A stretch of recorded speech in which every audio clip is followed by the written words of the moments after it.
If you're a regular viewer and you saw my previous video from Crummock Water in the English Lake District, you're probably expecting me to be on Catbells in the Lake District. Well, in fact, I'm in Wales. So an apology, the reason I'm not in Catbells, I did actually go to Catbells. So the afternoon of the day I shot the Crummock Water video, walked up Catbells, spent quite a time on the summit, did some camping that evening, did some filming the following morning, but the weather was such that I didn't take any photographs. Now, I've edited the film together, but it ends rather abruptly because I got a message off my wife to say she was ill, so I had to head home quickly. I then became ill myself. But I didn't take any photographs. I've edited the film together, and I can't decide whether to publish it because there is no photography in it. But if you're interested, let me know, and I'll eventually publish it. But anyway, to today, I'm in North Wales. I'm not over in Snowdonia. I'm much closer to home. I'll give you a bit of a kind of view. I'm heading up here, and I've just come from down there, and this is the lower slopes of Moel Famau, or as English people would probably say, Moel Famau, but I think the correct pronunciation is closer to Moel Famau. And it's the Offers Dyke path, so this is the path up. It heads off in that direction. You might be able to see people up the top there. Heads all the way to the very top of North Wales, and the path heads right down through Wales and down to, I think, Newport in South Wales. It's quite a popular walk. And in fact, the video I did from Llangollen was on the Offers Dyke path. But what I'm planning to do, I often come out with a plan in mind, but a kind of general plan. But I'm come with a very, very specific shots to take. So on the top of Moel Famau is what's called the Victoria Monument, and it's a bit like a tower. It's a bit dilapidated now, but I think it was built to celebrate Queen Victoria's coronation or her 25th silver anniversary or something like that. So it's quite a popular landmark. But the very, very specific shot I have is just down off the peak from the tower. There's a stone wall running up to the tower, and the very, very specific shot I have in mind is to be on or near the stone wall, taking an image up to the tower with the stone wall as a leading line. And the reason for that is I've taken it in the winter. So about 2 years ago, I think, I took that exact same shot in the winter in snow, and it's been really popular on Alamy. So it's sold almost, I think, one a month for about the last 2 years, if not more. So I'm going to take a spring image so I can do a compare and contrast and see if it's popular. And you might be able to see from the sky, clear conditions. It's about 5:30 in the afternoon, and I'm trying to get up there for when the sun is low in the sky, so it's casting some nice shadows. So that's the plan. It's not an arduous walk. This is a little bit steep, and as I said earlier, I've not been very well. Had a kind of chest and head cold, so already panting a bit. But I'm going to head up, take my time. It's a lovely day. Can hear a cuckoo. And then I'll set up, and if anything else catches my eye, there's lots of kind of leading lines that I might be able to work on. So that's what I'm up to, and I'm heading up. So speak to you soon. Almost at my destination, but I thought I'd stop and show you the view. So I'm going to spin you around, and having learnt from Nick, I'll try and do it as steadily as possible. But appreciate the comments, Nick. So there's the tower. And I previously said, I think, that it was the Victoria Tower. Well, I was wrong, and I've remembered. It's the Jubilee Tower, and I think it actually predates Queen Victoria. It was meant to be a really, I think, quite a big tower, but they only built the bottom bit, and then there was a thunderstorm or something, and they abandoned. But anyway, kind of the view. Right, the Vale of Clwyd. It's a bit, unfortunately, it's a bit misty.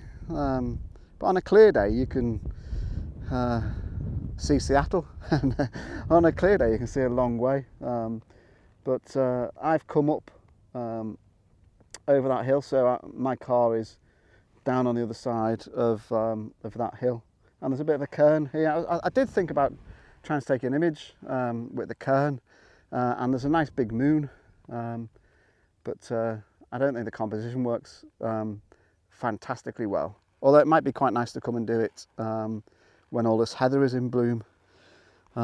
So I'm going to carry on, and you'll see, I'll show you now my shadow. You see how long my shadow is? That's, you know, we're getting to the state where the shadows are getting really quite long, and that's what I wanted. So I'll go and get to the position where I'm hoping I get a nice composition with the wall and the tower. And a bonus would be the moon in the background, but I think the sky's far too bright for me to pick out the moon. But we'll see. Right at the top, and there's the tower. Would have been interesting. I might, when I get home, I might look for kind of a drawing of what it would look like, because apparently that's just the kind of foundations. It was meant to be kind of like an Egyptian 3-tier thing. But anyway, so I've come. So I mentioned I'd taken a photograph here before in the snow. So snow was covering all the ground. I'll post a copy of the snowy image so you can see. And I'm in exactly the same spot. And how do I know I'm in exactly the same spot? Because I bought a copy of the snow image on my phone so I could look and check. However, it would be quite nice to do a photograph in exactly the same spot. But this heather here has been cut and it's quite unattractive. So, you know, that heather's kind of natural, but then there's this, I guess, to stimulate new growth. So I'm actually going to move a bit further forward. So the plan of being in exactly the same spot, not going to work. But if I move maybe just to the end of the cut, get an image there. But hopefully you can see the plan. The wall leads the eye up to the tower. By pure fluke, the moon happens to be above the tower at the moment. The sun's still relatively high. Just checking, no idea what time it is. Just gone 7 o'clock. So quite a lot of time for me to kind of set up and have a bit of a mess about. So I'm going to move up there and then I'll talk you through the setup. I've moved only about 20 yards, so apologies for the sun. Well, it was just down there, but I've come to the end of this this cutting where the heather's looking more natural, and what I'm working on is a composition with the stone wall leading the eye up to the tower. So I'm going to show you on the back of the camera now, and I'll use my shadow to try and make sure there's not too much reflection. I'll brighten that up so you can see the wall starting in the bottom left hand corner leads up to the tower, which I've got in one of the thirds, kind of the vertical third, so hopefully a kind of pleasing balance. And I'm taking, so I've pre-focused with using hyperfocal distance. See a previous video for that, I'll put the link in. And then I'm taking a reading off the tower, which is, I'm at f11, ISO 100, and it's giving me 1/25 of a second, but I'm going to underexpose a little bit because this wall's quite bright and the sun's right behind me, so not a huge amount. That's probably too much actually. And then away we go. And I don't know whether the moon will show up in the final image because the sky's quite bright. It'd be nice if it does, because it adds a nice balance.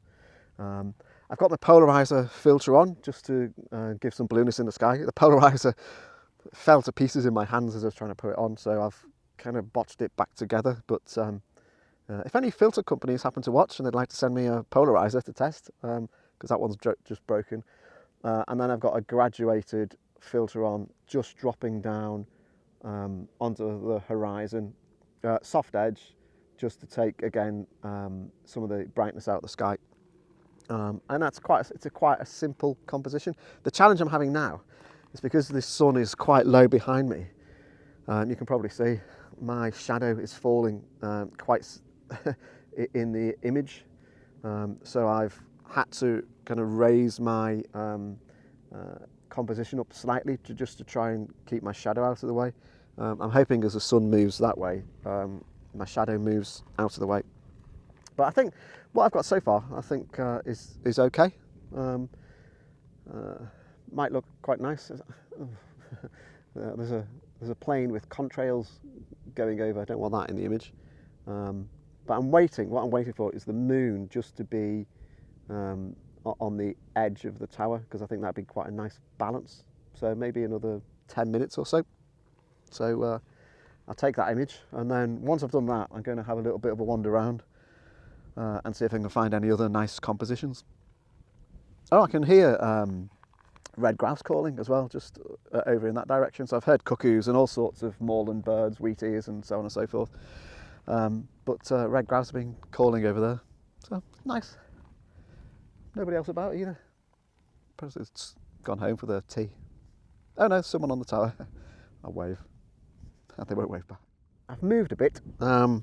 Sorry. So you can probably see from the position of the tower, I was previously over there. I've had a bit of a scout around. I took a couple of images over that side of the tower. Come here because there's a nice path, again leading the eye, but I'm actually pointing the camera in that direction at the moment. Now apologies for the sun because it's getting relatively low, but I'll try and show you what I'm doing. You might not be able to see on the GoPro, but there's hills here fading into the distance. And I'm working on an image. So I've put my 70 to 40 lens on, 70 to 200, 70 to 40, 70 to 200 lens on. You're probably getting I don't know if you can see this, but there's layers of hills. I just saw it while I was setting up, and I thought, looked okay. Take an image or two, and you never know. But I'm going to go back to concentrating on here, but I thought it was quite nice to zoom in on the hills. You get the kind of different shades of greys. Might work, might not, but I'll post it up anyway and see what it turns out like. But I'll get back to this now. Took a few shots over the hills, but I'm back onto my composition. I don't know whether they'll turn out, but I just saw them, thought I'll give it a go and see how it goes. So anyway, we're in what's you might hear photographers talk about the golden hour, and the golden hour is typically just before sunset, just after sunset-ish. There's no hard and fast rules, but it's that period in the day when the light appears golden, and I don't know if you can see it on the GoPro. There's definitely kind of a bit of a golden tinge to the light now shining on the tower and the heather. Once the sun has gone down, you get what's known as the blue hour. You get it at dawn as well. So just as sun is coming up, just as sun is going down, you get the golden hour and the blue hour. And the blue hour is that cooler light that you get once the sun's gone down across the horizon. You get the reflected light that's cooler and bluer. But I'm making the most. So I haven't altered my settings much. I'm still essentially on the same f11. But what I'm trying to do, I'll show you. There's a nice path here, and I try to use that path as a leading line. I've got the tower again on that line of thirds, and the moon is up there. So the moon's inconsequential really, because it's so tiny now up in the sky. But there's a nice golden glow. So it might come out okay. It's getting a bit cold now as well though. So I've taken a few here. Oh, there's somebody stood on the tower. I hope they don't fall and expect me to rescue them. So I'm going to go back over to where I was before near the wall, see what that's looking like, and then probably pack up and head home. And if you've got incredible eyesight, I live over there. So I think as the crow flies, I think when I was looking at the map, it's 11 miles as the crow flies, but I've got to go the long way around. So going back over to near the wall and see how we go. I think this is going to be the last couple of shots of the day, but hopefully you can see. It's dead obvious, isn't it, what I'm doing. There's a bench here. Be nice to have someone sat on the bench, but do that another time maybe. But obviously the sun's just a little bit above the horizon, so I'm shooting bench in the foreground, these hills in the near distance, and then obviously the horizon and the sunset in the far distance. So I'll show you on the back of the camera. I'll brighten that up a lot so you can hopefully see. Here's the bench. Again, rule of thirds. Sun's on the rule of thirds, horizon's on the rule of thirds. And it needs me to underexpose a bit. Shooting directly at the sun is always a challenge. Tip I've used before and mentioned before is if you go to a really small aperture, so f22 in this case, because of the structure, the aperture is made out of kind of blades in a circle. Because of the structure, it gives a sunburst effect on the sun. So hopefully when I process that image, you get those nice rays coming off the sun. But you only get that if you use a very small aperture. It's freezing cold. I've put another jacket on. It's almost, well, it's beginning of May, but yeah, I can feel the chill in my bones.